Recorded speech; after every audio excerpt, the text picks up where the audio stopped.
All right, another episode. Get to chat with you. Get to catch up. Let's close that door, Drew. It's been a minute. It's been months.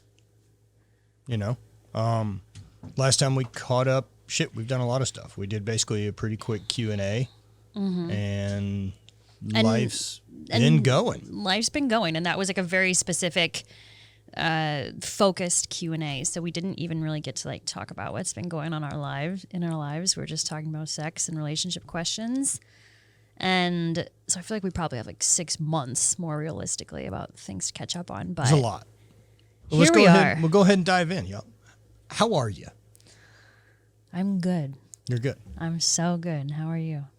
I'm all right. Yeah? Yeah. I think all right's about as good as I can give it right now. It's been a busy week. You just got back from a trip. Things have been hectic. We've been getting a lot done before we leave tomorrow morning to head to Montana. So, yeah, I know you've been a bit slaughtered this week, but I'm excited we found time to fit this in. Yeah, and it would have been, there's always that thrust back into life after a trip like that, right? Where you have this big pattern interrupt where I go from my normal routine and doing all those things to now I'm on road trip routine. Yeah. Which is really simplified and it's very, very present in all the actions. It's where am I sleeping tonight? Where is the next meal going to come from? Pack up my stuff. Get it organized on the bike because otherwise it doesn't fit. But you still need time to adjust that shift in routine, right? I never feel like I'm in road trip routine until day 4 or 5. Yeah, it's day 3. Yeah, when I've kind of surrendered to everything. I've surrendered to less service. I've surrendered to being out of routine or a new routine or whatever that may be. But I feel like it always takes a couple days. And then, again, on the back end, a couple days adjusting to whatever real life is. Or life at home, I should say. And we've done enough road trips, right? That that lie that starts showing up on the first day or two about I'm missing out. It's not missing out, right? But it's people are trying to get in touch with me and I'm not responding. That one's always a stress, man. Yeah. And it has never once been a fucking problem. No, life has continued to go on. It's never once been an issue, but you and I are we like to be so prompt with responses, whether that is business, clients, whatever, that if I'm a little bit outside of the normal window that I would respond and it's oh shit. But it never matters. No, not as much as, I want it to be, right? I don't want to let that become a reason I'm not prompt and I'm flaky. Yeah. But it's okay. Right. And there will be times on road trips, travel, right, where you're out of service and you and I really need that forced disconnect regularly. Yes. We know that it does a lot of good for both of us. Yeah, I was in real need of it. You were, which is why I told you go. Yeah, to go. And look, I appreciate that. I love having a partner that I can say hey, I need to fucking disappear for a week and go get integrate and put my head to work and think about the last couple months and what things have been moving well and what things haven't been moving well and what changes to make and direction shifts. It's tough for me to do that from here. Right. And I think your creative brain needs that a little bit more than mine. And scheduling wise, we get it in where we can, and I knew this trip was going to be a motorcycle trip. So it's not something I really want to join in on anyway. No. So the fact that, we've got Drew who can go out there and ride with you, it all lined up very perfectly for you to take this trip solo or with a dude friend and me to stay at home and do my thing. Yeah. And a lot of that is a big gratitude for the lack of codependence we have in our relationship. Yeah. We know lots of people that can't do shit without their partner. Yeah. I like doing everything with you. Same. Everything is always better together. But when it comes to it, you divide and conquer, right? Sometimes, yeah. And I would never hold you back from something that I know you need. And during that same window of time when you were gone on that trip, I went out and was a part of a men's retreat. So I can say thank you right back to you for not being weird and insecure about something like that. Oh, because man, what a waste of energy that would take, right? Of course, but how common is that? How common would that be for there to be some So I know it's common, right? But we don't have anyone in our lives that that operate that way, at least not that I'm dealing with on a regular basis. I mean, we have some folks in the group, right? Like some people we coach that manage relationships in very, very different light than we do.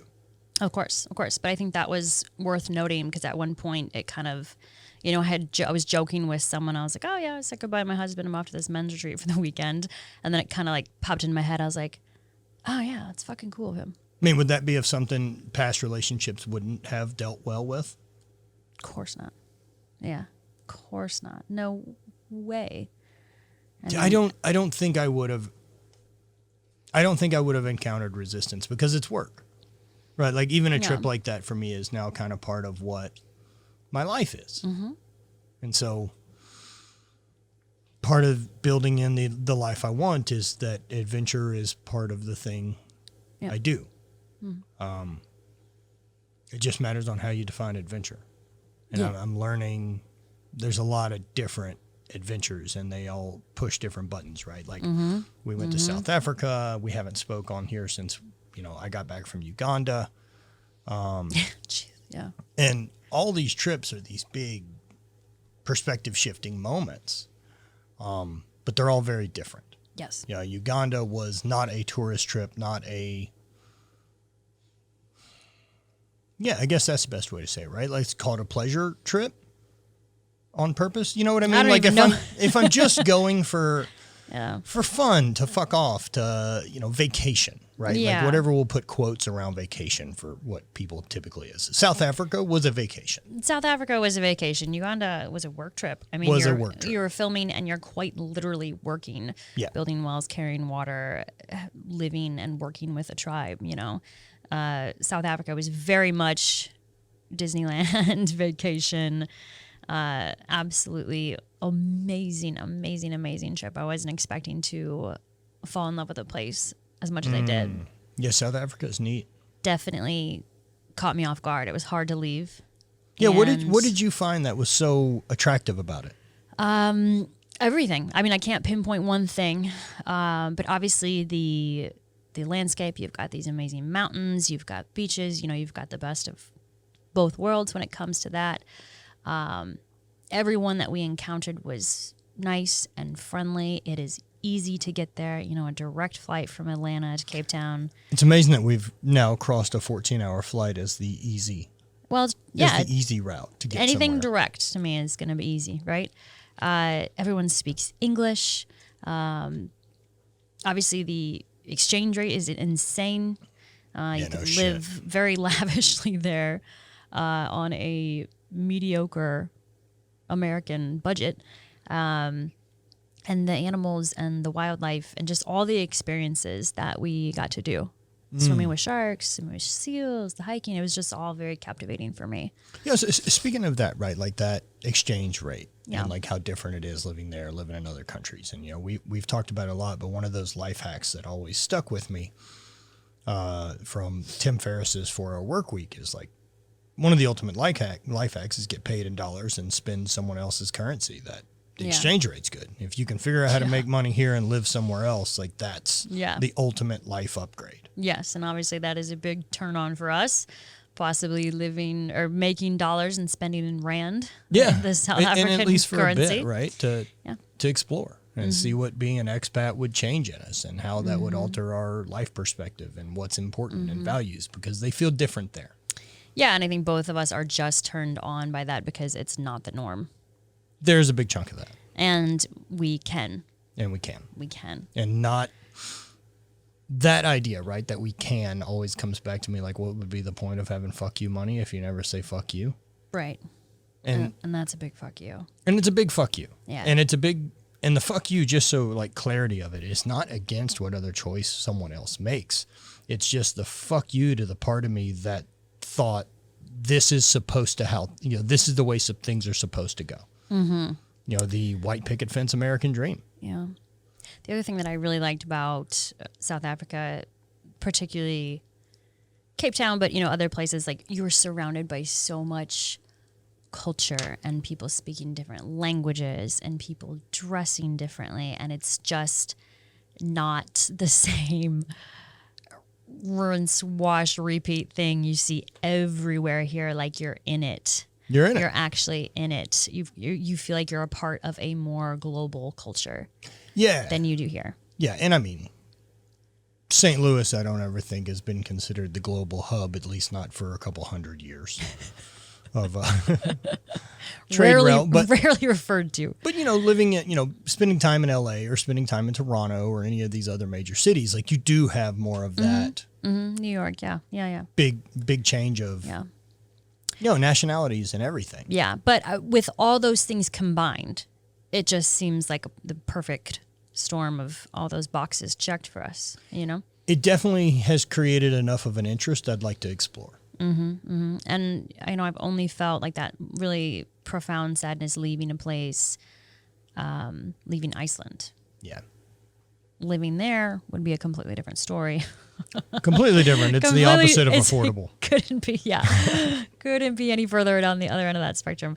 But yeah, South Africa is absolutely unreal. I can't believe that we get to host trips and take people places and have new experiences that will never be lost on me, right? Like Same. the gratitude I have for that is through the roof. Yeah, same. So far we've taken people to Iceland, Alaska, Patagonia, and now South Africa, and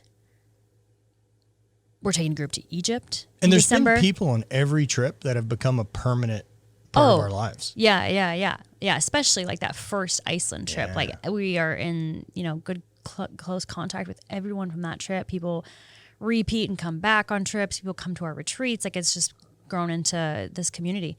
But the fact that we get to do this and it's part of our jobs is insane. It's insane. That's insane. It's easy to kind of forget that part and overlook it and be a bit jaded, but like, no, that's fucking cool. It's so fucking cool. We will run that deal and continue to make Trova Trip happy for as long as we possibly can. So it's, something deeper to dive into. And I know that we, while on South Africa, man, we made a couple different hard choices that I don't think we've talked about a ton publicly, right? Like we were pretty right on point with getting ready to put in money on a van. Yeah. Fuck it, right? Like, so when your mom passed away, you inherited some money, and figuring out the best use of that and what we do with it it's been an interesting thing because, neither of us come from it. Right. And there's so much hardwired in me and the way I grew up that's like, you just save. Right. That money comes one way. Money comes one way, you save it, and that's the best thing you could possibly do with Just your hold money. it. Yeah. And again, both of my parents, they weren't business owners, they weren't entrepreneurs. Nor grew up around entrepreneurs or business owners or.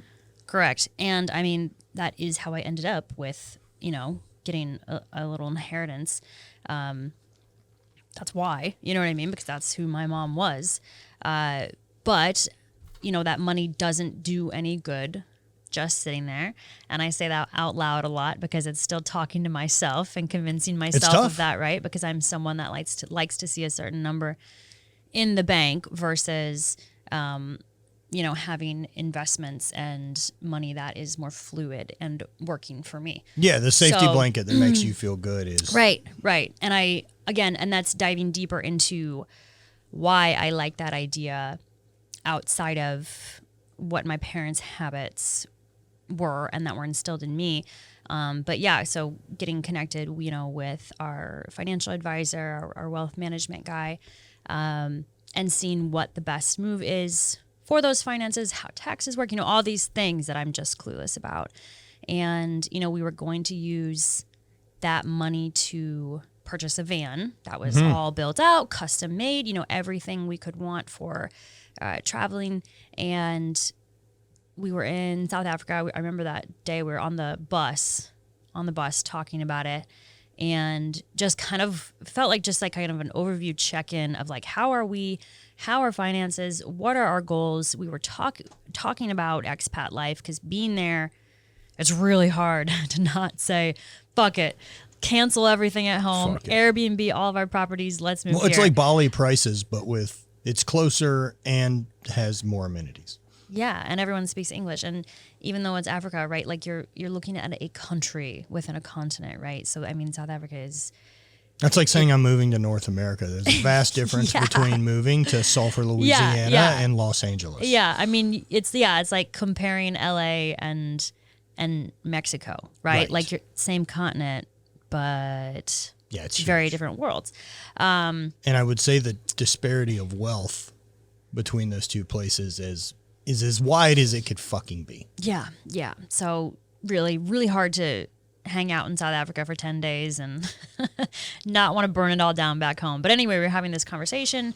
Again, just like a general overall check-in about where we are, goals, finances, etc., and kind of came to the conclusion that it really wasn't the best time to be spending that amount of money on a van. And I had kind of got the thought in my head and was comfortable with it a bit quicker than you were, I think.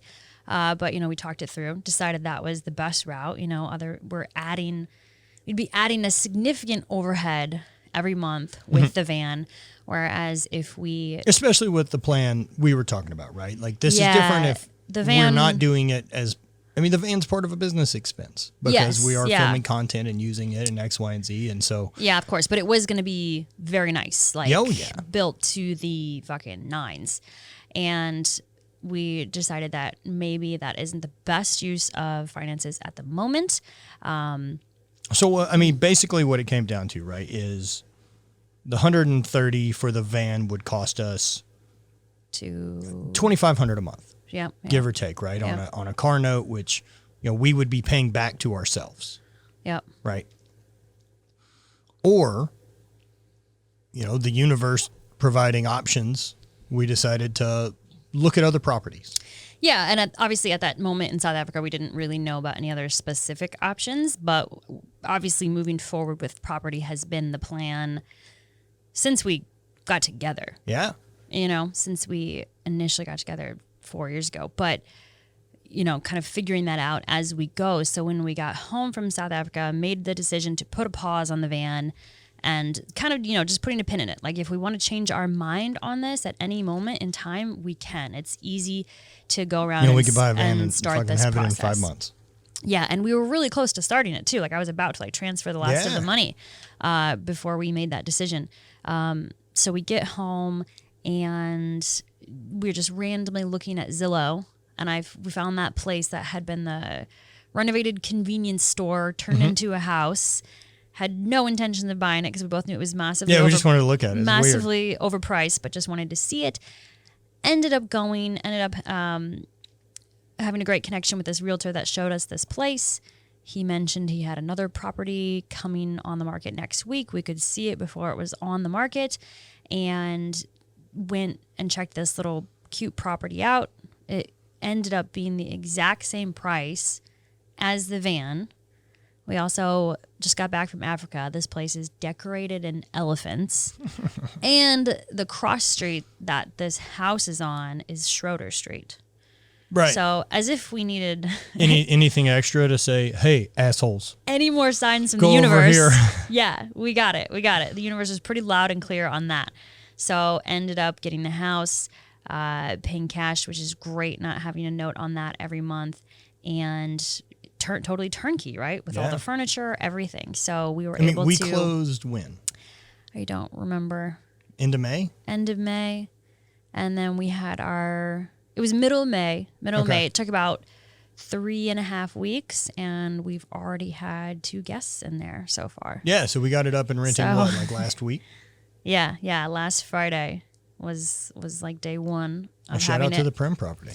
Up on Airbnb, so that is up and running, and I feel good about that decision to take those funds into something that is going to make us money, make money work for us. Well, that's a big part of us both learning about this, financial thing that we weren't ever taught, right? Is how to buy assets that make you money, because I don't believe any of our systems are really built to want people to do that. Like, the amount of time I spent in school learning about fucking bullshit, right? Stuff that I wasn't into. You know what I was thinking the other day? People joke about like acid rain and quicksand and like all those things like possibly be more of a problem. I thought more people would choke. Like, Oh, like choking hazard. yeah. Oh, like you thought learning the Heimlich was going to be something you had to deploy at some point. Yeah. Yeah. I just feel like with the amount that was kind of drilled into us, that I'm like, oh, people, I'm not sure that we got hammered that much with choking. I feel like I did. Or maybe that just was a fear of mine. So it's more, front and center in my brain. But like, man, I definitely thought like this would be more of a problem. Like, I'm going to have to do this to someone. Someone's going to have to do this to me at some point. Okay. Important things you learn. Yeah, I guess so, yeah. Certainly not finances and equity and real estate and all these things. No, God, yeah, I mean, I'm not saying that we should replace any of the stuff that was in my education, but there's definitely some shit that... Probably some stuff we could have, yeah. Yeah, some stuff we could have. Some stuff we for sure could have. God, teaching people finances or taxes or like some simple home repair or any of these type of things to make people less fucking dependent on someone else. Well, I think about the way all those classes were kind of viewed in high school and the way like you looked at like the home ec classes or like the woodworking, shop classes, like all those, like they were kind of looked at as like the fuck off classes. I mean, if the good classes, right, like the ones that meant your shit was together were AP classes getting ready for college, shop's the fucking opposite end of the spectrum. Is going to vocational school. But still. It's such a fucking bummer that preconceived notion is there. Yeah. And like, is it still? I don't know. We're so far removed. I'm not even sure shop classes are still happening in most places at all. I have no clue. I don't either. It's not having kids, that age. We're so far removed from that. Yeah, there's a lot of space in our head that isn't tied up with children's education. Correct. Thank God. Correct. I fucking can't imagine what a disaster navigating that water is. And of course, that means I'd probably end up. What I'd have to figure out how to do is afford a private tutor to homeschool or do some rad type of thing, like whatever Tim Kennedy's doing with having kids in school that are building capable humans or Montessori. Yeah. Some type of like community school. I mean, I know that idea is getting more and more popular, like neighborhood schools. Mm-hmm. You know what I mean? Like that close knit, more tribal community way of looking at education. It's people escaping the the public system. People were doing that during lockdown. You know what I mean? Like getting the kids together for like gym classes and like workouts and stuff. And I think one of the misconceptions is that the public education system is supposed to prepare you for anything other than absolute basic information to survive. Right, to keep you right in that bell curve. Yep. Well, I mean, that's what a complicated problem to figure out. I can't imagine trying to put together a program of how to educate people efficiently. Sure. With a variety of humans and parents and everything else that you're dealing with. We're probably not going to be the ones to solve that. No, I don't think we probably will. But regardless, moving forward with properties. Yeah, we've now gone from having a property to properties. Properties. You're a real estate mogul. Yes, congratulations. Mogul is what we are. How many do you have to own before you're a mogul? That be the base of our income? Probably like 10. I think like that being the majority of our income would be. Yeah. All right. We're not moguls yet. But we will. Yeah. But I mean, the point is we're figuring it out. Neither of us know shit about this. And it was really daunting. Mm-hmm. I mean, buying the first house for us personally was something you'd never done. Thank God I had a little bit of experience with doing it. Correct. Because there was a ton of it that you're like, fuck. It's overwhelming. Yeah. I'm feeling very grateful, that I had a partner that was familiar with that. And then, the second property we bought without ever even seeing the inside. Yeah. Thanks for being okay to take risk. Yeah. They're not always good. Well, and, that's something that I've been working on, and every property we've gotten, we've learned more, we've gotten smarter. I feel like we've made better decisions. And that's the best way to learn, right? It's just figuring it out as you go. Luckily, we have a lot of resources and people we can reach out to as well. But that's the goal, right? Get more properties, build up this passive income, and really live in a way that allows us to have the freedom we want at whatever level that may be. If that's van life, if that's expat, whatever. There's going to be a lot of chapters to that, I imagine. you going forward, right? Like I know that you're feeling called to different stuff, you know, from less competing, less, you know, we're done competing for the most part. I think I can officially say that. I think that's been okay to say for a while. You know, I haven't had any lifting goals since post mastectomy. And I'm okay with being retired. You know, occasionally there'll be some people that are like, oh, you're not retired, you're going to come back. I'm like, oh, no, I know what that training would look like. I don't want to do it. To like eke out maybe another 5 pounds here or there and like not even competitive numbers anymore. You know, like the competitive numbers for my weight class are so insane. I am happily retired, happy to focus more on coaching and being the best coach I can, because when you're a competitive athlete and coach, like one is going to take away from the other, right? You can't be all in on the other. So feeling grateful that I can be, you know, more focused on coaching and then more focused on this other route of healing and spirituality and this kind of path that I've been on for Wellness? a while. You know, Well, I don't even know if you can say wellness because that kind of gets confusing with since now the bodybuilding category. You know what I mean? oh, is that? Like what Maddie does. Oh shit, that's actually that called category wellness. is called wellness. So I don't know. That's fucking really weird. Is it? I find it really weird. I bet it's Bear with me. tricky picking a name for a category. I fucking bet. Yeah. I find it really weird just what, I guess, again, that's my own hang up of what wellness means to me. But the idea of competing anything to be at your best isn't wellness for fucking anyone. Yeah, correct. Yeah, I think we can probably That's fucking not how it works. I think we can probably all agree with that statement. Like that is some point of competing to be your best. You are fucking setting fire to the area around you.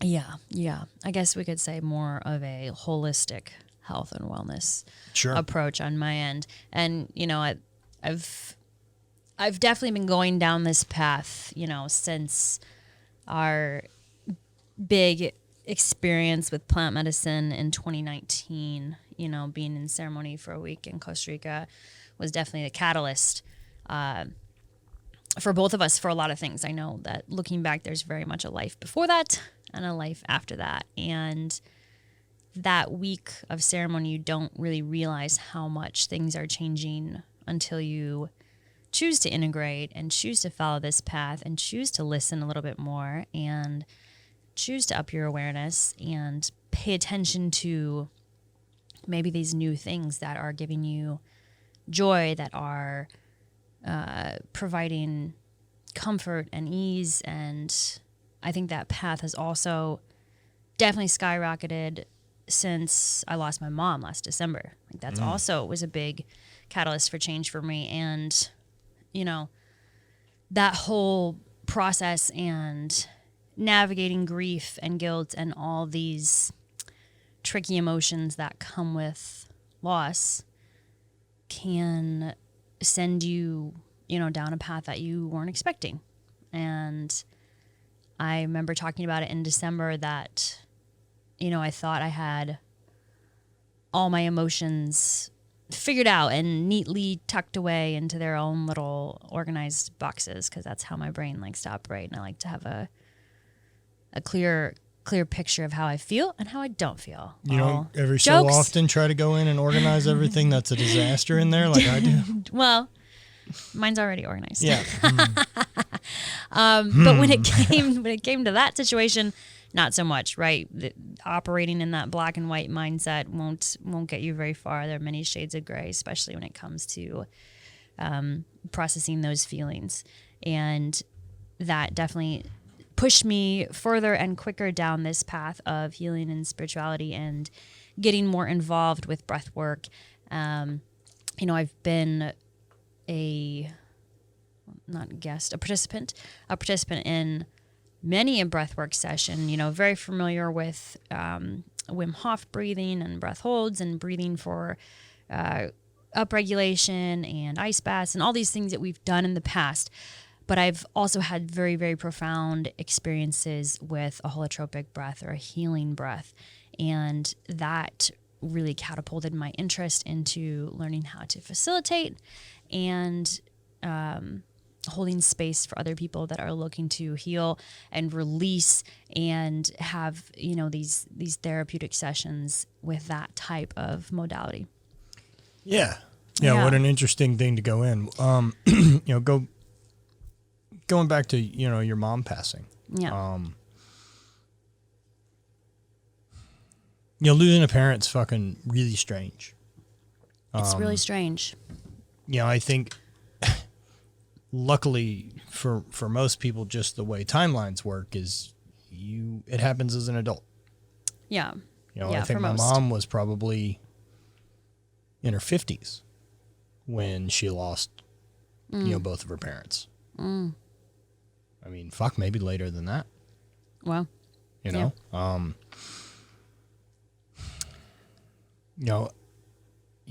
How was it? How are you? Yeah. With all that? I'm okay. How often is that still? It's always there. Yeah. Some days it's at the front, some days it's at the back, right? I didn't lose someone that I see every day or talk to every day. And so some days it's a bit overwhelming. It's all I can think about. And then there's other days where it's not even really an active thought. Like most of us, I had a complicated relationship with my mom, and there were a lot of things that I didn't agree with how she handled things kind of along the way in the last decade of her life. But when it comes down to it, it doesn't matter. And that's been a tough one for you and I, and everyone that wants better for someone that they love, but that person is, not interested in trying new things or changing or anything like that. Especially trickier, I think, with these older generations that are very set in their ways and believe a lot of dogmatic ideas of right and wrong. Correct. Yeah. So it is very strange. It's very strange. I remember telling you that night after she had passed, whoa, I just have one parent. I'm like, this is weird. And kind of that week after she passed, leading up to the funeral, I was for sure on autopilot, really didn't cry much, just kind of did everything that had to be done. Because we had gotten back from road trip, there was work to be done. We had to do shoots, just things. And then also simultaneously making sure everything was planned and ready to go for the funeral, which is weird in its own way. So, and pause you real quick. Go ahead. That idea, right? That shit that had to get done, and taking over that. We talked about that last night on the group call with Not Dead Yet Life. Okay. And Elliot was talking about when the bat signal goes up, how do you react? And he said that he's always felt the guy who's ready to jump in and especially around death, there's a bunch of bullshit that needs to get handled. I can do all that. It has to be done anyway. Yeah. I'll do all that. Let it get handled. I know other people aren't going to be able to compartmentalize. Yep. I guess. Yep. How much of that do you think comes from the athletic background we have? A lot. Yeah, for sure. But I also know some of that is already just innately within me. I know my sister is the same way. We're very much okay, we can handle this until I have a moment, until things slow down and I have a moment to really process. I didn't really let go significantly, I feel until the next day, with just, big crying, emotional releases. But yeah, none of that came to the surface until after the fact. And then I had a big, deep dive journey in March together. Yeah, we both did. That was kind of our quarterly plant medicine check-in, I guess we want to call them. Usually about quarterly. Yeah, give or take. A 3 or 4 a year. Which means we're probably getting due again soon. I snuck one in. Yeah, that's right. I'm due. Yeah. Cool. I'll roll again. I'm happy to travel that realm. Yeah. So that was the most intense experience for me I've had outside ayahuasca with plant medicine.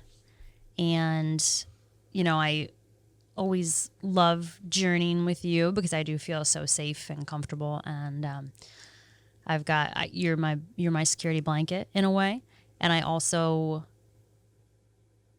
I don't like telling you things after the fact. Like I'd rather we experienced it together. Yeah, right? yeah, in it, right? Well, yeah. There's some part of that it doesn't translate. Of course. You know, it's really hard to explain a plant medicine sensation or feeling or what that realm is to someone who doesn't have the experience of vocabulary, and I fucking hate that. I wish there was a better way to explain it all.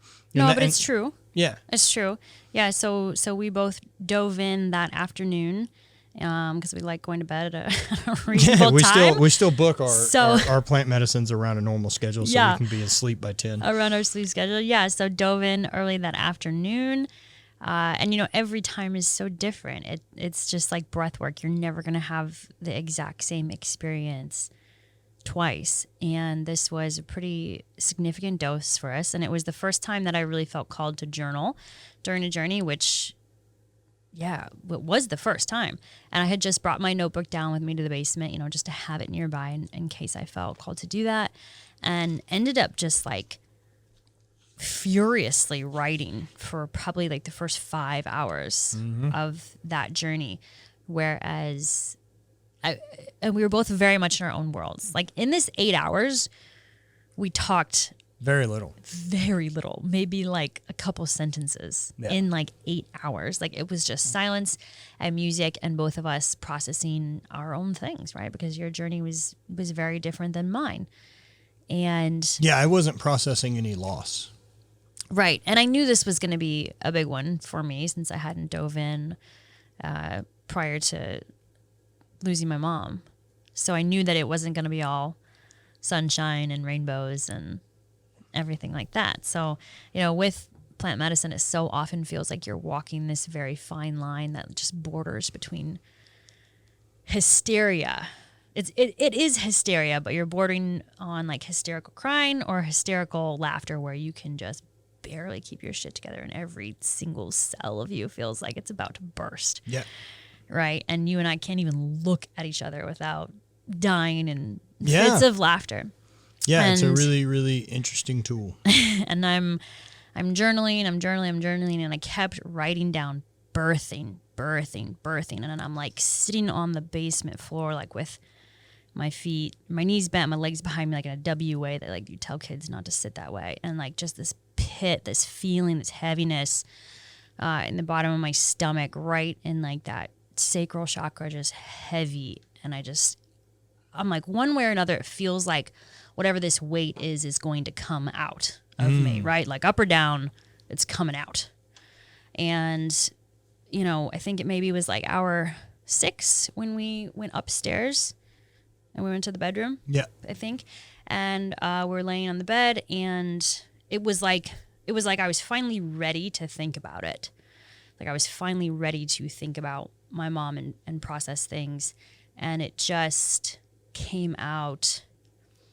I mean, it felt like all hell broke loose. Like I was crying and wailing and sobbing, and there's tears and snot and spit, and I feel like I'm just like drowning in my own body. It felt like what I would assume would be a panic attack, like as close to that as I've ever felt. And it felt like, I don't know how this can end. I don't know how I could feel any different than I feel in this moment, because it's so all-encompassing that every bit of my being just is overcome with grief and guilt. And guilt. Just guilt I have around my mom and that relationship, and how I wish I would have done things differently and treated her a little bit differently and treated our relationship differently. You know, at the time you think you're doing the best you can and handling the relationship in a way that makes the most sense to you at that time. Yeah, but once that person is gone, it's really hard not to look back and say, well, that was selfish. Oh, that was selfish. Oh, I wish I would have called more, you know, things like that. So, things to keep in mind if anyone is navigating a complicated relationship with a parent. Talk to your mom. Talk to your dad. Yeah. If those relationships are mendable, it's worth trying. Yeah. If they are people in your lives, I recommend spending more time with them. The other thing I really recommend is developing an adult fucking relationship with your parents. Right. And that was always challenging for me because I was something that my mom just wasn't interested in, really capable of. I was forever a child. Whereas I can have a bit more of that with my dad, which is nice. But yeah, so navigating, those two feelings were front and center, grief and guilt. And you held space so beautifully for me. You just held me and let me cry, let me purge. You weren't like patting me and telling me, shh, don't cry. None of that bullshit. Or that it's going to be okay. Right? Fuck all that. I mean, look, it's going to be okay. I know that much. Right? Yeah, but you weren't trying to change it, which is it's literally it's like the definition of holding space. Well, right? I don't fucking want to change you. I mean, I don't know how to express that better the way I feel about you as my partner, right? That you spent a long time in your life developing Bonnie. And I fell in love with her. Yeah. Yeah, I don't want fucking control. I want to watch. I'm a fan. Creep. Sure. Yeah. Yeah. No, but it was perfect. It was exactly what I needed you to be. And you were simultaneously holding space and also having a really good time of your own, which I think is fantastic and impressive, given the state that I was in. Yeah. Everything I got that evening was slow down. Yeah. Yeah. Because I need to stop for a second and realize that's okay, that I don't have to be a perpetual fucking motion machine. Yeah. It's not my great suit. So at some point, once I had calmed down a little bit, I told you that I wanted to make myself throw up, which I was anxious to tell you. Yeah. But I think that's just because I have that so associated with some type of, disorder. I've never made myself throw up in my life. And I wasn't feeling nauseous, from the medicine. I was just feeling like I wanted to purge in another way. And bless your heart, you're just like, yeah, go. Why would you ask permission? Just go. And I'm like, oh, okay. Because for whatever reason I needed that. I needed you to think I needed you to know what the reasons were. Sure. Why I was doing it. So scurried off, ran to the other bathroom, stuck my fingers down my throat, threw up, and I threw up emotions, right? There wasn't anything really left in my stomach. But afterwards, I'm looking in the toilet and I see grief, I see guilt, and that weight that was in my stomach is gone. It's just completely gone. It was all energetic. And came back to the bedroom and it was like a switch had been flipped and I felt pretty good. And I was able to reach out to my dad, some aunts and uncles. I read a letter that my uncle had written me that I hadn't really been able to read until that moment. And it made me feel everything all over again, but I kept rereading it. And looking back now, I realized that was a punishment. I realized that I was punishing myself because I wanted to feel those feelings more, like I deserved it. I deserved that guilt.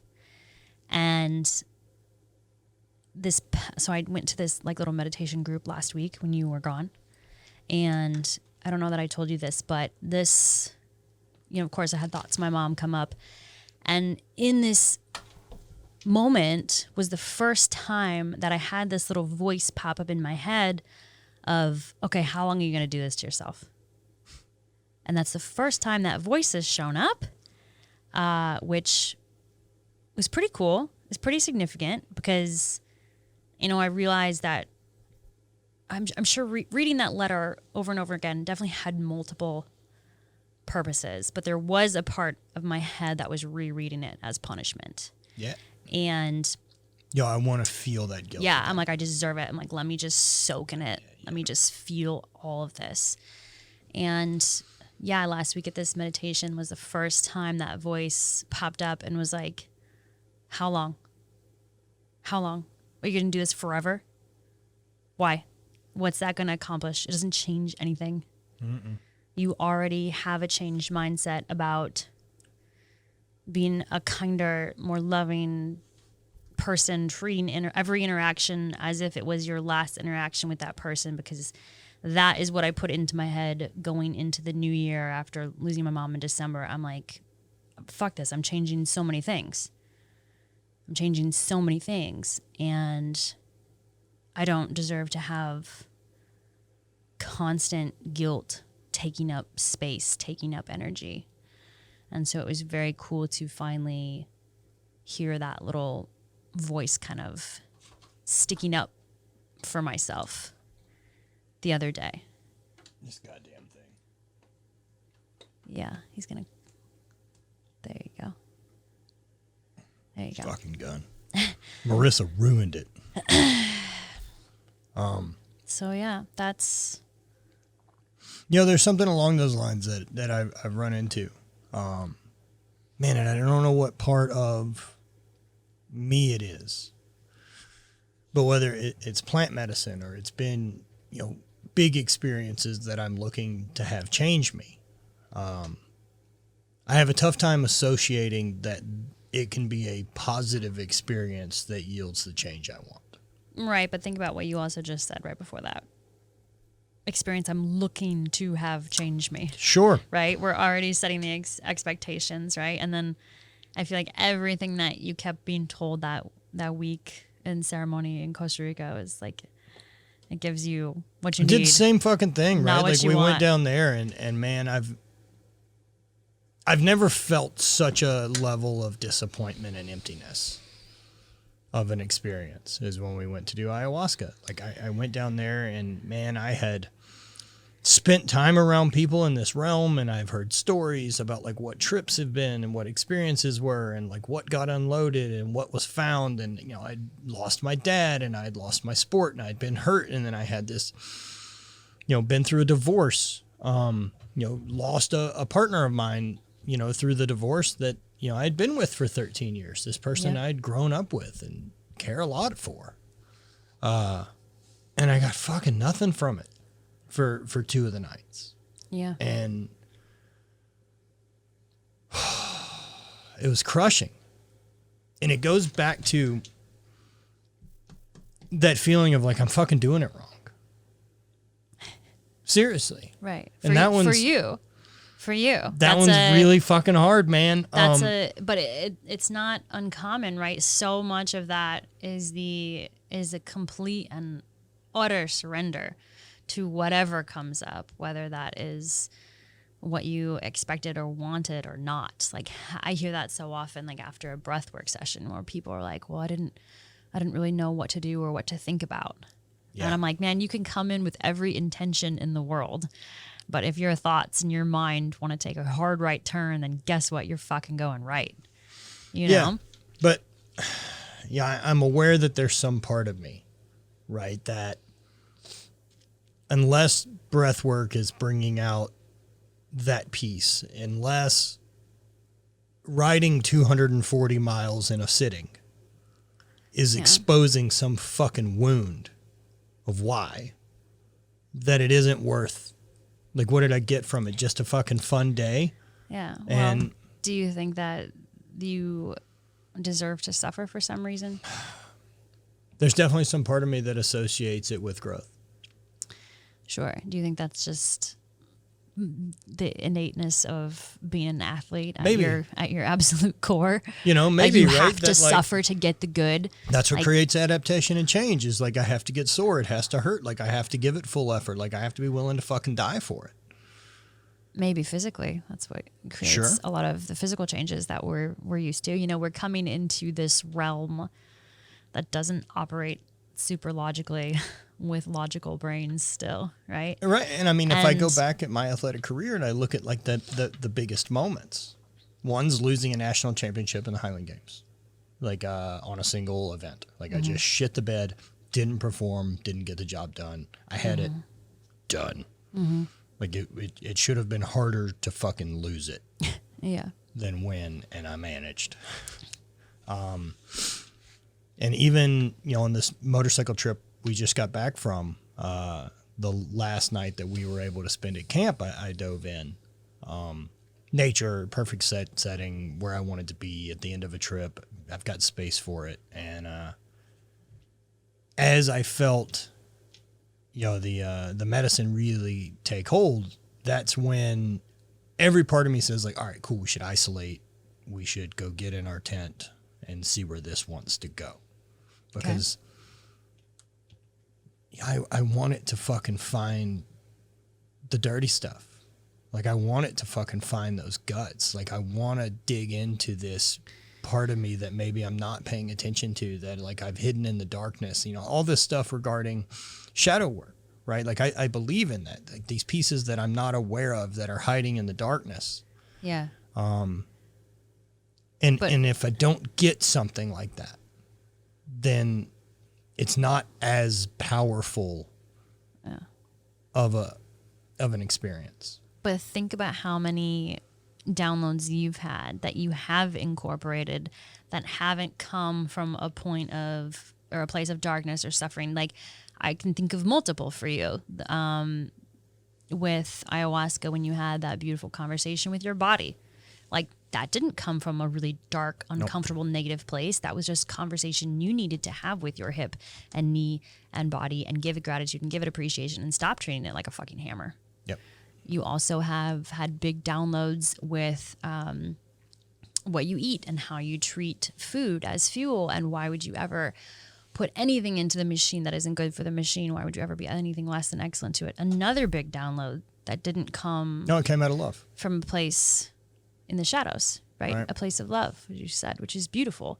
But I think there's some interesting things there around thinking that you have to suffer to get something worthwhile out of it, when it's not true. Like, there's evidence you've had, big breakthroughs without it.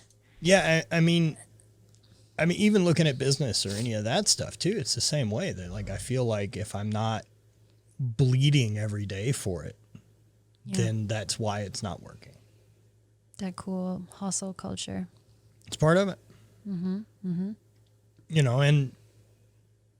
surrounded by people that's the way it's been built. I've also seen that as evidence that that's how most of it's been. But a lot of that, I realize too, is focused on this end result, that I'm dying for this moment. Yeah. But it's the dying in the process that's the valuable part, right? But it's the being able to say, like, this is what I want to do. Yeah. It's not dying unless I'm forced to do it. Choosing to fucking die is a totally different thing, right? Like, and I would think about those people you're referring to. Tons, right? Are those people you look up to in other ways outside of business? There's things to... Some yes, some no. Right. I think there's a mix of all of it. Anyone I know who's built their own thing. Not saying that there isn't fucking tons of value in hard work and all these things. Like, of course, we know that. There's but you're not a fucking martyr. Evidence of that, yeah. But being a martyr to it, right? I think there's interesting thsee for you to unlock, and I think the medicine will find those things, regardless if you send it that direction or not. Yeah, I mean, like, for a perfect example would be like the Not Dead Yet bike ride, this 240-mile ride we did. I was ready. I trained my ass off for it. I was very consistent. I did all the work. And there really wasn't a big terrifying moment of like, I don't know if I'll finish. I'll finish. Yeah. Same way I felt about doing the Berryman Trail this year, even though I woke up sore and not ready to do it that day. We're going to do it and we'll be fine. That, like, that story's better if there's a moment of overcome. Yeah. And that's, again, who you are at your core, right? You're an athlete and you're a storyteller. Yeah. If there's no conflict resolution. There's no antagonist, right? Yeah. What dragon are we slaying? And the story isn't as good. No, it's tough. And so then that makes me feel like, well, shit, we should have picked a bigger thing. We should have found a harder thing to do. Or why am I doing it? Am I doing it just for the story? Yeah. Yeah, that becomes a big point. You know, am I doing this solely for me? Am I doing this for external validation? Am I doing this to prove something? You know, and none of that's black and white. Mm-hmm. There's a lot of pieces to that puzzle. Indeed. And like what each percentage is, right? Of do I have a there it is.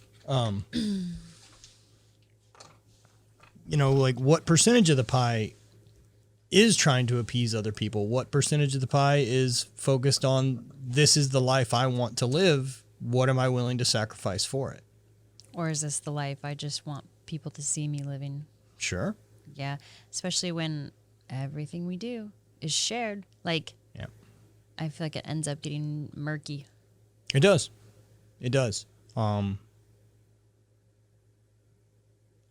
But life has been fucking good, man. Life is good. Like that's another one, right? Like there's been a big shift in how I feel abundance wise. Mm-hmm. You know, especially coming back from Uganda. Oh my gosh, yeah. Which you just can't fucking help. And I knew that experience was going to be a heavy one. Yeah. Again, big shock, right? That like, I know going into that because of what I'm going to see being painful to deal with will change me. Yeah. Well, I just watching you act since then, I've seen you do such a better job at recognizing when you're acting in lack versus when you're acting out of abundance. And you're better at calling me out. Like you'll notice it in me. You know what I mean? If I am acting out of scarcity or an I wish or must be nice attitude, right? Like it's so easy to identify that now in people once your own awareness is kind of amplified and you're able to notice it in your partner. And I know that's something you've also taken and massively implemented in the group, in the Not Dead Yet group, like talking about operating out of abundance versus operating out of lack and how that quite literally changes the frequency you are putting out and the universe will fucking mirror that right back to you. Yeah, exposing myself to more like manifestation ideas and things like that has been really interesting. You know, I had Andrew Kapp, the author of the last Law of Attraction book you'll ever need. I had him on the show, and I've been doing that and practicing, and it's been really interesting. Yeah, it's real. Yeah, there is a realness to that I really like, and I can catch myself on days that I'm in a bit more lack and I'm down energy and those type of things that like, do the work, like fucking override that feeling and start doing things that make you feel good. Do the things and start thanking the universe for all these great problems you fucking have in your life. Like, all the problems I have are because I'm trying to be on the gas. None of these are because I'm trying to hold the fucking fort down. No, they're all self-made. No, I'm fucking trying to shoot everything I've got to the moon. Yeah. And that's one reason why I always really like ending the breathwork sessions with a focus on gratitude, right? So no matter what came up for these participants during the past hour of this breath, that we can all come together at the end and all kind of co-regulate our frequencies to come back to gratitude. And if you think like, oh, I came into this class, you know, having a really hard day and not feeling grateful for anything. Well, okay, you walked in here. Let's be grateful for that. Yeah, you drove yourself here. You could afford it. You could afford an $18 ticket. You know, all these things. Like, slow you down. Had 2 hours. Slow down. Right. You had the time to invest in yourself. You're going home to a house with a bed and a fridge full of food tonight. Like, you think you don't have anything grateful for? No, it's crazy, Come on. right? Right. Yeah. But I mean, even when we've, you know, been doing our walks, saying things out loud that we're grateful for, because, you know, saying it out loud adds extra power to it. Yeah, there's definitely something like I fall into that, like, I don't know how to manage the balance very well with how I feel on it. And this has been kind of recent. Like, one of the things I noticed traveling, we're advertised to nonstop, especially in America. Correct. Like not every country has billboards on the side of the highways. Not every country is just constantly trying to push you into the next thing you should be buying to answer a problem that you have. You know, especially with, you know, the Batwa or anything Uganda, right? Like they're not buying anything. They got to solve those problems with their hands. And guess what? Yep. They're fucking happy. Yep. They're definitely not as what I would say jaded and miserable and living in lack as we are. And a big chunk of that deal that we have in this country that drives that consumerism machine is the comparison thing. You know, it's like, don't you want to be more like the Kardashians? Don't you want to be more like this person you idolize? Well, here's what they have. And when you on paper have these things they have, then you're there. Yeah. That's the way it works. Oh, Because God. there isn't anything in our culture that's put on the value of fucking happiness. And to me, it's a fucking tough line to hold, man.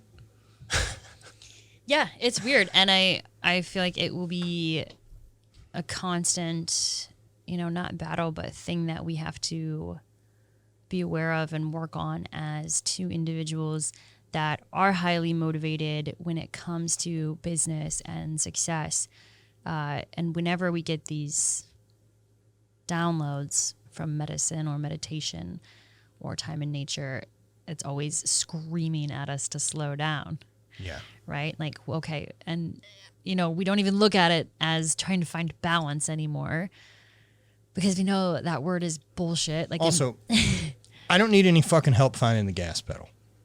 No. This one, No. totally under control. That's what I'm saying. Right. We need help slowing down sometimes. Lots or of people are the other way. Forced slow down. So finding the harmony between that, right? Because that's the word you always want to try to use instead of balance, implying these scales. We're trying to make them perfectly even. No, we're looking for harmony. We're looking for things to harmoniously exist in our world. So looking for... How do you envision that harmony looking like? Like I'm just begging a question. For me, I envision that harmony as a heartbeat. There's up and down. Mm-hmm. And there's an up, there's a down. There's an up, there's a down. Mm-hmm. There isn't, it's not a fucking flat line of balance that keeps me dead in the middle. Well, even something as regular or as rhythmic as a heartbeat, I think kind of looks like balance to me in my head. So to me, harmony looks more like seasons. Right, there's a season to hustle and plant, and a season of harvest, right, to reap those benefits, et cetera, et cetera. But there also needs to be a season of freedom and growth and exploration, and maybe a season of winter where maybe we're in more of a nesting mode. You know what I mean? Mm-hmm. That's kind of how my brain makes sense of it with seasons. Because it's not always going to be even, right? There's going to be ebbs and flows. There's going to be gives and takes. And I think that we have gotten a lot better about noticing when we are kind of getting close to the edge.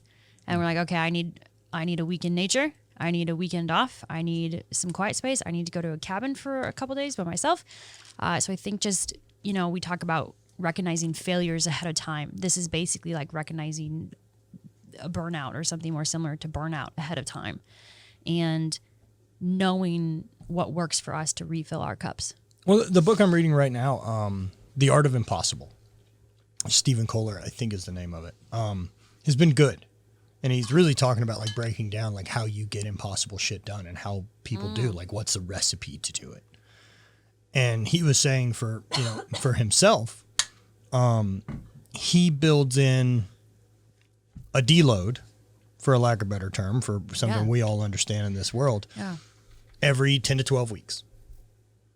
And that deload is like pretty much a full punch out, you know, to go and do something very different, a pattern interrupt, complete change of perspective, not just physically, but mentally by what task you're asked to accomplish on a given day. Give your brain a new problem to solve that's very localized and present. Right. And that makes sense. That it's the same thing for us, right? That pattern interrupt, switching to living more simply, right? Cooking all meals, slowing down, spending more time reading, being outside more, everything like that we know refills us, which is why we're such big fans of road tripping and camping and all those things. But yeah, it's important to know, and even more important to be able to recognize when you're getting close to that stage. Yeah. Yeah. And, get better at feeling it, to avoid the burnout, which is going to cost me, 3 weeks. Right. Because I'm trashed and then I get shitty instead of just giving it 5 days or 10 days. So like increased awareness is helpful? Yeah. What? Yeah. Weird. Big shock. Feelings? Something else he covered in the book that, I've never been a reader. Yeah. Not something, it's really become something new for me. Mm-hmm. To really lean into it. And I loved this description of it, and it really kind of, set some stuff. Cool download was he talked about like what the return on investment is, right? So if I'm going to read a journal entry, not a journal entry, but say an article a journalist wrote, it's going to take me 20 minutes to read this article. He's probably invested 3 or 4 months of effort and research into this 20 minutes that I can get. Whereas, a podcast, or it would be less investment since they're more often. But if you're looking at a book, I may have 20 years of this guy's work that I can dig through in a couple hours. Yeah. And that's where I'm getting this condensed lesson. He also talks about in that book, like how to learn and how important curiosity is. Mm-hmm. And being able to chase that. That part's been good downloads. Yeah. Again, just exposing myself to different information I really like. Well, it's just like the physical things that we talk about losing after a certain age, right? Of course, we stop learning after a certain age. Oh, it's fucking hard. For the hard. most part, right? Unless you are consciously going out of your way to learn, to be uncomfortable. Both those things. We talk about losing sprinting abilities, people, never getting on the ground again.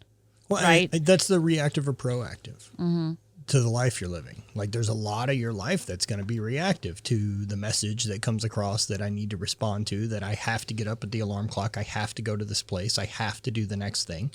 Mm-hmm. And your life can feel on rails just because you're reacting to the last stimulus that you were giving.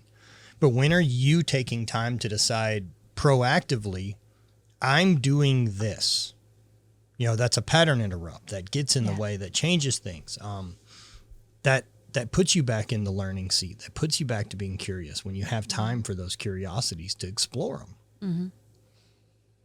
And we are choosing to be proactive about some other things coming up. What is that? I am going to be having my first surgery consult at the end of July to have my salpinectomy, so having my fallopian tubes removed. Just the next step in So they won't take the ovaries? Not yet. So why not do that all at once? So a lot of BRCA1 ovarian cancers actually start in the fallopian tubes, so you can remove the tubes and not deal with the hormonal implications. Right on. And still keep your lady balls. And still lower your risk pretty drastically. So if everything looks good and normal at my next ultrasound, that will be the route we take. And then ovaries, possible full hysterectomy, depending on what they think post-menopause, when I'm already dealing with those hormonal changes naturally. But yeah, that's kind of next to do for me in my BRCA journey. Obviously, I already had my mastectomy a little over 2 years ago now, and I've been kind of dragging my feet when it comes to getting my next surgery. Well, it fucking sucks, man. It's expensive. Well, it's a pain in the ass. It's expensive, but it's not really that much. This is going to be such a minimal thing. Comparatively, it's nothing. It's like I was talking to the doctor about it. Most people are back to work in a couple days. Most people are totally normal by 2 weeks. Okay. Like it's laparoscopic. It's just out. So it should be super, super easy, especially compared to like the mastectomy and the trauma that goes along with that. Obviously, surgery is a lot on your body, and there will be a lot of healing to do regardless. But I feel good that it's on the calendar, that I'm moving forward with it. And that I'm fucking setting a good example. Yeah, that's a big one, right? That's a big one. That's leading and be what you want to be. Yeah, I've chosen to use my platform to speak around it and help women advocate for themselves and just in general spread knowledge and awareness around BRCA mutations. And there was, maybe it was last month where like 3 people right in a row had gotten diagnosed with breast cancer. Acquaintances or friends, family members. And I'm just like, okay, all right, I got to, stop dragging my feet. Let's get this on the schedule. Let's get this on the calendar. And, I can be an advocate for people. I can use my platform for that. It's the most important thing I'll ever use my platform for. Quite literally helping people save their own lives. Yeah. Mine's a little less exciting. Well, yours might be more exciting. Yours is a bit more significant physically. After doing the Berryman this year, I had plenty of time during that walk. It's probably time to start looking at the hip. Yeah. And I don't even really know what that means, right? Like I've had very minimal imaging done, I think an X-ray. Yeah, which basically doesn't tell shit. And now we need some updated scans. So yeah, I got to start that. I reached out to an old friend who's supposed to be helping me with finding some surgeons around St. Louis, some people to start talking to. Okay. Yeah. Good. I'll get rid of all these. Yeah, I'm not pumped on it. I'm not fucking pumped on it if I'm really honest, man. Man, I know the hip is such an easier surgery and such an easier recovery than the knee. Should we tell him to just take the whole femur? Let's do metal. So if I'm really honest, like I've got anxiety about the knee too. Of course. I don't know how okay my knee is. Oh. Yeah, you're just telling me this for the first time, huh? Yeah. What made this pop up? It hurts. Yeah. Not like it did, but enough that it doesn't go away. Lately, or this was like a during the hike thing? Not lately. Okay. Yeah, I'm just scared. Yeah. Yeah. Yeah, it bothers me a lot more than I want it to. And it's not like it's been a consistent since I got it replaced. Right. No, it's back to being a little clunkier. Yeah. I think than it has been. Well, think about what the hip is probably doing. Oh, I know. To the knee. Like, of course, it's all connected. So. And the hip's lack of range of motion doesn't help the knee. Doesn't help the knee, right? Because the ankle still needs to be able to do shit. Then you aren't getting through full range of motion anywhere else due to the hip. Yeah. So. Yeah, I don't know. That's what all the fear is. I know I feel this, and I don't have enough information, and I'm fucking terrified to find it out. Yeah, of course. Yeah, of course. That's how people feel when people reach out to me about like they know they need to go get tested, but are fucking terrified to get those answers. Yeah, because I've got stuff now, and it hasn't happened in the last 5 years since I fixed the knee, but I've had stuff again pop up where I start to, I don't know if I could do that. The surgery? Not the surgery, but like physical things. Physical stuff. Got it. Going for a long hike or something like that. Like I did the Berryman. Yeah. But I burned some credits that day, man. Yeah. I can't say that there's any real. I did a 30-mile hike, but I also needed 2 Percocet for it. Yeah, it ain't ideal. I know that. That's not the fucking performance enhancer I'm trying to take to get physical shit done anymore. And, the advice you'd give someone who is dealing with the same thing. Go get imaging. Go get imaging, because chances are. Stop. Yeah, go get imaging done. Stop guessing. Stop catastrophizing. Figure out what we're dealing with and start making decisions. Yeah, I know. Chances are that knee feels totally fine once that hip is nice and fresh.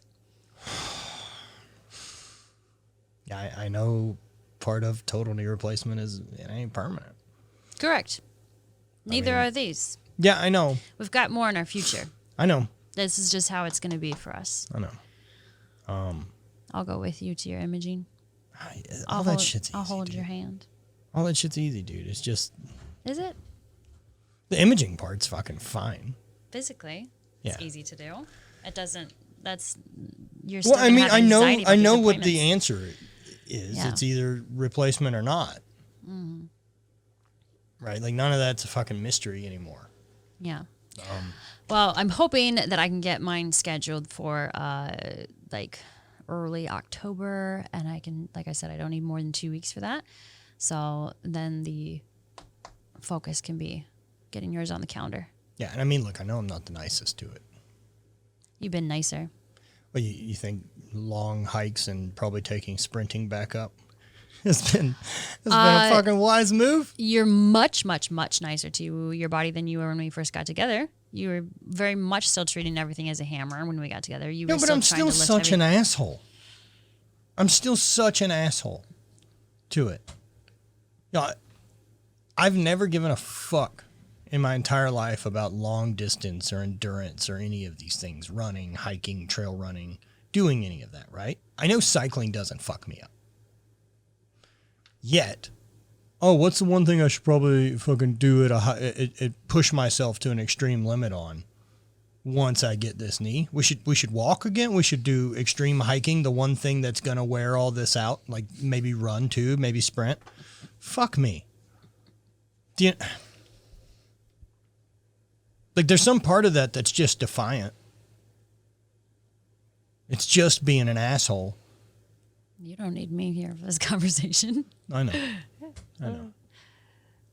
Yeah. Some days I just wish I was better at getting out of my way. You know, like I got a lot of thanks for that guy too, right? Like that same asshole is the reason I'm good at anything I've ever been good at. There's both sides to that coin. Yeah. You know, I'm just, again, it doesn't have to hurt to be useful. I know.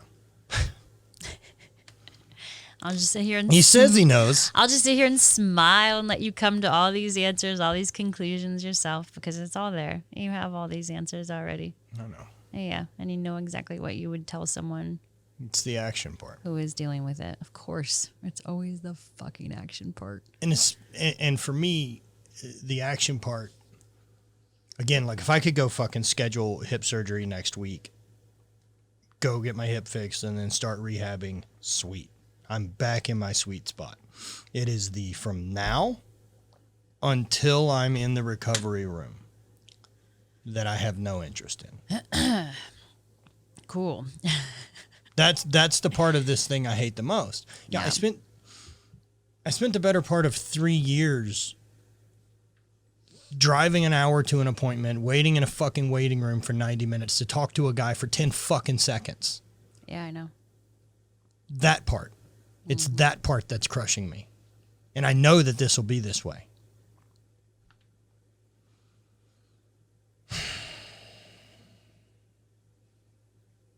That part. How incredible that the one part of this that bums you out is just a lack of time. I know. It's Or just like time not being spent the way you want. Like that's it. I know. That's what it comes down to, is you not having that day with an appointment, multiple days with appointments, not flow exactly how you fucking want. Well, it's a mixture of that and it's the complete fucking. The system is frustrating. The Yes. appointments are frustrating. It's Doctors doing are this with frustrating. my insurance. It's fucking get doing it. this with this. It's fucking Get filling it. out paperwork and bullshit and talking to people and all these other things of like, yo, fix my fucking hip. Yeah, but think about all those frustrations and problems you just said. Filling out paperwork, talking to people. Like, come on. Those are so minute, babe. You can afford to have a surgery. You have a partner that will help take care of you during rehab. You actually going for your appointment yesterday fucking hit me. Yeah. Yeah. Lit a fire under your ass. Well, it was just very much like, oh, you ain't doing shit. Which, of course, is not how I meant it. Yeah. No. There isn't any part of that. It was very much a like, this is what action looks like, asshole. Well, it's You have an example. Yeah, it's exposing something you don't want to look at. I get it. I get it. I felt that way when it comes to things. Yep. Of course. Yeah. I also fucking like post it on social media and talk about it and share it as a stoke and share it as a win because that makes it more real and it helps hold me accountable. And it's like, all right, fuck yeah, I'm doing it. I'm setting a good example. This is the right thing to do. This is what I would tell anyone to do. I have no fear around surgery anymore. You know, you and I are coming from different places when it comes to surgery. Yeah. I get that. You've had 8 that haven't gone well. Yeah. I've gone under 3 times in my life, and all those times have been fine. You know, so I haven't had any, you know, the experiences that you've had. And look, the back end of those surgeries created all this. Correct. There is... That goes back to that whole thing of I may as well die for it, right? We owe everything to that hip and knee. Yeah. Dope isn't here. You know what I mean? Like, No, we would have never met. I know. Crazy. I know all of it. I know all of that. The hero's journey is not always a friendly one. Back to that. Well, hopefully, and fingers crossed, that getting this new hip makes for a really shitty, boring, lame story. I hope so. Well, hey, let's call it. Let's call it a day. All right. We covered a lot of ground. We covered a lot of ground. There was a lot to We catch can up always on. do this again. We need to do it more often. Yeah, I like actually getting to talk to you. Weekly catch-ups. Yeah. We'll figure something out. Yeah. I love you. I love you so much. You're my favorite person to ever be around. Come on. Yeah. Never mind. It's so cool I get to be with you. Yeah. It's so cool. Life is good, babe. Life is good. All right. Thank you guys for listening. We'll talk to you next week.